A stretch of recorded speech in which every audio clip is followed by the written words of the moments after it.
Angelina, dia yang telah menyelamatkan kota ini dari racun yang sangat berbahaya dan langka. Benarkah? Bagaimana dia bisa menyelamatkan orang-orang pada masa itu dari racun itu, Bu? Dengan membuat penawarnya, karena sang putri Elisa Angelina seorang ahli racun kuno yang bisa membuat penawar racun atau racun itu sendiri. Tapi sayang, karena mau menyelamatkan orang-orang pada masa itu, dia harus mengorbankan nyawanya sendiri. Lalu foto yang sebelah sana, Bu? Oh, itu Putri Amaira yang sangat jahat. Dulu orang-orang kira dia putri yang sangat baik. Ternyata dialah yang meracuni orang-orang pada masa itu. Semua itu demi menyingkirkan Putri Elisa dan sang kaisar, yaitu ayahnya sendiri. Putri Amaira kejam sekali. Lalu kenapa orang-orang ngira dia putri yang baik, Bu? Oke, Ibu bakalan ceritakan kisahnya secara detail. Baik, Bu, ceritakanlah. Iya, Bu, ceritakan. Oke, Ibu bakalan ceritakan. Jadi 1000 tahun yang lalu,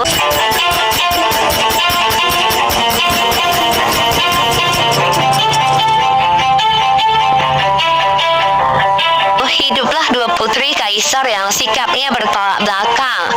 Sang Putri Amaira dan Putri Elisa Angelina telah tiba.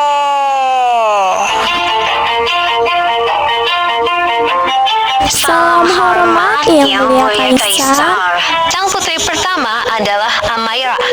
Dia dikenal sebagai putri yang ramah. Bu, ya Putri Amaira. Baik. Bu, sedekah. Ya, saya belum makan dari tadi pagi. Pak, ini saya ada sedikit rezeki untuk Bapak diterima ya Pak. Alhamdulillah, terima kasih banyak Tuan Putri Amaira.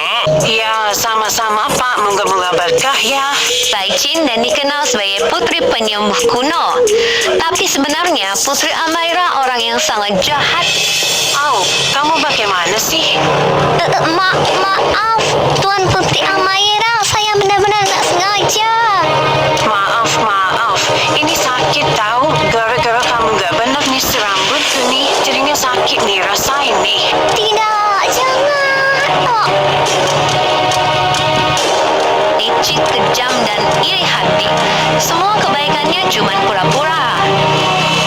Sedangkan Putri Elisa Angelina alias putri kedua yang dikenal selalu sibuk di kediamannya sendiri dengan ramuan-ramuan dan malas dan tidak berbakat. Tapi sebenarnya Putri Elisa sangatlah berbakat dalam membuat puisi. Di pagi hari, matahari bersinar, menyinari bumi dengan cahaya hangat. Burung-burung berkicau dengan riang, mengisi udara dengan melodi yang indah. Hutan hijau dengan pepohonan tinggi menjulang ke langit seperti tiang raksasa. Sungai mengalir dengan air yang jernih, mengalir ke laut dengan gelombang yang lembut. Bunga-bunga mekar dengan warna-warna cerah, menghiasi bumi dengan keindahan yang tak terhingga. Alam semesta dengan keindahan yang luar biasa, mengingatkan kita akan kebesaran Tuhan yang Maha Kuasa. Menguasai semua bahasa dan seni bela diri. Dan yang paling penting, ahli meracun.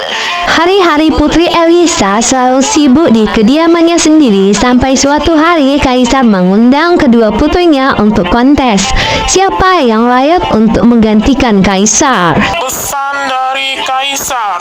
Putri Elisa Angelina diundang ke kediaman Kaisar untuk menghadiri kontes pemilihan para putri Kaisar untuk menggantikan Kaisar kelak. Putri Elisa Angelina menerima pesan dari Kaisar.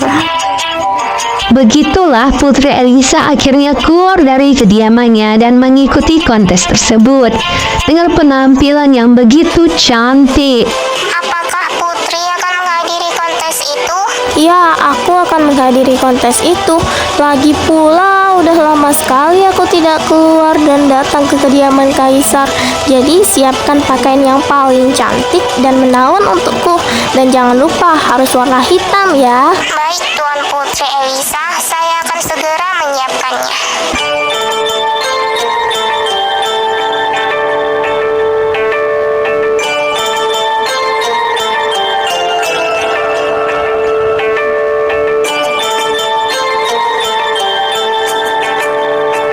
Saat Putri Amaira tiba, semua orang mendukungnya, termasuk Kaisar. Semua orang memujinya. Sang Putri Amaira telah tiba.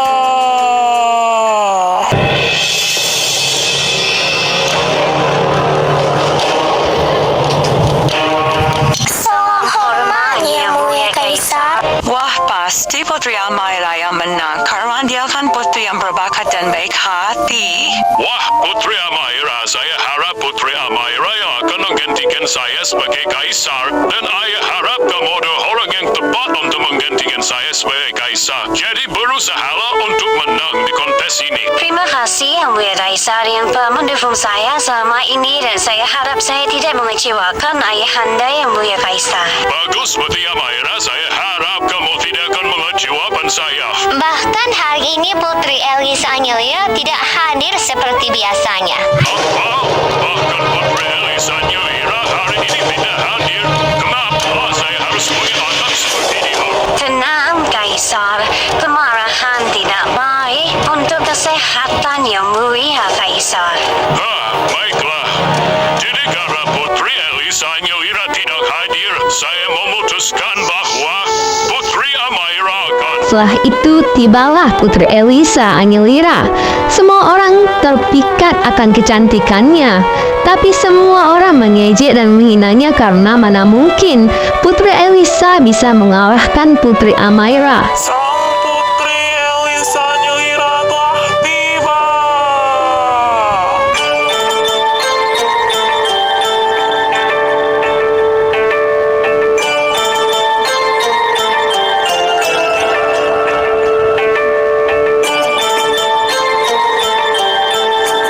Salam hormat, Yang Mulia Kaisar. Wow, Putri Elisa sangat cantik, tapi apa gunanya kecantikan kalau dia putri yang kejam dan tidak berbakat? Iya, benar tuh. Apalagi dia tidak seperti Putri Amaira yang berbudi luhur dan berbakat. Tidak seperti Putri Elisa yang tidak berbudi luhur dan tidak berbakat. Memalukan keluarga kerajaan saja. Bahkan hari ini pun Putri Elisa Nyelira terlambat. Bagaimana bisa memimpin sebagai kaisar kelak? Sudah, jangan berdebat lagi. Putri Elisa, kenapa kamu terlambat? Apakah kamu tahu konsekuensinya? Maaf Yang Mulia Kaisar, tadi saat dalam perjalanan tidak sengaja menabrak orang, dan orang itu membuat keributan dan saya harus menyelesaikannya sebentar sebelum ke kediaman Kaisar untuk mengikuti kontes ini. Jadi mohon Yang Mulia untuk memaafkan saya kali ini. Baiklah, saya memaafkanmu, tapi jangan mengulanginya lagi ya. Terima kasih Yang Mulia, saya tidak akan mengulanginya lagi. Lalu kontes pun dimulai. Kali ini kontes berpuisi. Putri Amaira maju duluan dan berpuisi tentang keabadian. Semua orang takjub akan puisinya dan mengira dia yang akan menang. Jadi, baiklah, kompetisinya mari kita mulai. Kompetisi berpuisi pun dimulai. Yang Mulia, saya ingin puisi. Baiklah, Putri Amaira, kau ingin berpuisi tentang apa? Puisi keabadian. Wow, Putri Amaira, itu tentang puisi yang sangat bagus. Dengan puisi itu kau bisa menang. Iya benar, Putri Amaira kau sangat berbakat. Bagaimana denganmu, Putri Elisa Nyuira? Puisi tentang kematian. Apa? Dengan puisi seperti itu, kau tidak akan menang, Putri Elisa. Jadi jangan berharap kau akan menang di kontes berpuisi ini. Apakah kamu yakin ingin berpuisi tentang kematian, Putri Elisa Nyuira? Dengan ini kau tidak memiliki peluang untuk menang? Saya yakin Yang Mulia. Baiklah, jika itu maumu, jadi silahkan para putri untuk memulai kontes berpuisi. Yang Mulia, saya ingin berpuisi duluan. Silahkan, Putri Amaira. Waktu berlalu dengan detik-detik yang cepat, tahun-tahun berganti dengan musim yang berbeda-beda. Tapi keabadian tetap sama, tak pernah berubah, tak pernah pudar. Wow, puisimu sangat bagus, Putri Amaira. Iya benar, ternyata kau sangat berbakat berpuisi. Wah, kau memang sangat berbakat, Putri Amaira. Bagus, Putri Amaira. Puisimu sangat bagus. Sekarang giliran Putri Elisa Angelira. Lalu Putri Elisa maju dan berpuisi tentang kematian. Semua orang mendengar itu langsung tertawa, mana mungkin dia akan menang dengan puisi seperti itu. Tapi setelah mereka mendengar puisi itu, mereka terkejut akan puisi kematian itu begitu indah dan sangat bagus melebihi puisi keabadian Putri Amaira. Jadi sudah jelas Putri Elisa pemenangnya di ronde pertama. Semua orang masih belum percaya akan Putri Elisa yang begitu pandai berpuisi, padahal tidak pernah mengikuti pelajaran berpuisi. Mereka tidak tahu kalau Putri Elisa diam-diam belajar berpuisi di kediamannya. Bagaimana dia bisa mengalahkan Putri Amaira dengan puisi seperti itu? Benar, dan Putri Elisa sungguh tidak berbakat berpuisi. Iya benar, Ma. Kau memilih tentang puisi saja seperti itu. Sudahlah, Di. Kau menyerah saja. Kau tidak akan bisa mengalahkanku. Tidak, aku tidak akan pernah menyerah. Yang mulia Kaisar, saya akan memulai berpuisi. Silahkan Putri Elisa. Kematian, misteri yang tak terpecahkan, datang tanpa aba-aba, tanpa peringatan mengambil nyawa, tanpa ampun meninggalkan kesedihan dan kenangan dalam diam. Kita menunggu saatnya tiba, tak tahu kapan hidup dan mati. Dua sisi yang tak terpisahkan dalam kehidupan, namun dalam kematian ada keindahan kenangan yang tak terlupakan. Cinta yang tetap hidup dalam hati, tak pernah mati. Kematian bukan akhir dari segalanya, melainkan awal dari kenangan yang akan hidup selamanya dalam hati dan dalam ingatan. Bagaimana mungkin puisi kematian Putri Elisa Nyalira lebih bagus dari puisi kematian Putri Amaira? Iya, aku nggak nyangka Putri yang terkenal kejam, tidak berbakat dan tidak berbudi luhur, dia sangat berbakat berpuisi. Yang mulia, saya tidak pernah mendengar puisi seperti ini. Puisi ini yang sangat bagus dan indah, dan juga bisa menginspirasi untuk tidak menyia-nyiakan kehidupan. Puisi ini sangat luar biasa. Bagus Putri Elisa Nyalira. Saya tidak nyangka bahwa kau pandai berpuisi. Jadi sudah jelas Putri Elisa Nyalira menang di ronde pertama, yaitu ronde berpuisi.